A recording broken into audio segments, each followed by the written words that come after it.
Limogeage de la ministre burundaise du Commerce, du Transport, de l'Industrie et du Tourisme, Immaculée Ndabaneze. Selon un communiqué de la présidence, elle aurait prétendument détourné des fonds destinés à équiper, notamment en matériel informatique, la compagnie aérienne nationale Burundi Airlines et aurait vendu un avion cloué au sol depuis 2009 à des hommes d'affaires sud-africains sans l'approbation du gouvernement.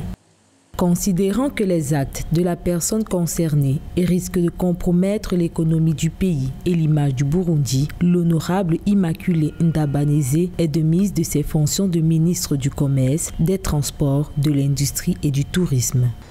Depuis son ascension au pouvoir en juin 2020, à la suite du décès de Pierre Nkurunziza, le président Evariste Ndayishimiye s'est engagé à faire de la lutte contre la corruption l'une de ses priorités. Cependant, selon Amnesty International, le Burundi a été classé parmi les 10 pays les plus corrompus du monde depuis plusieurs années. Précisons qu'il s'agit du premier limogeage d'Evariste Ndayishimiye depuis son arrivée à la tête du Burundi.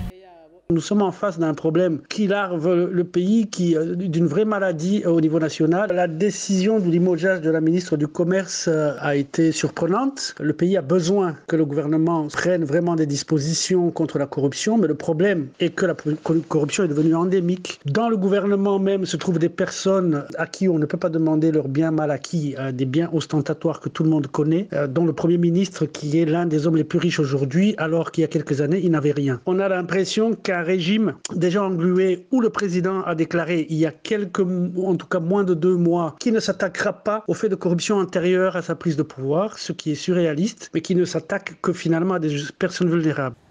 Au cours des 3 derniers mois, au moins 3 directeurs généraux, dont le responsable de la programmation budgétaire, ainsi que 119 comptables municipaux, ont été limogés en raison des détournements de fonds présumés. Malgré cela, aucun d'entre eux n'a été poursuivi, une situation que dénoncent fermement les organisations anticorruption.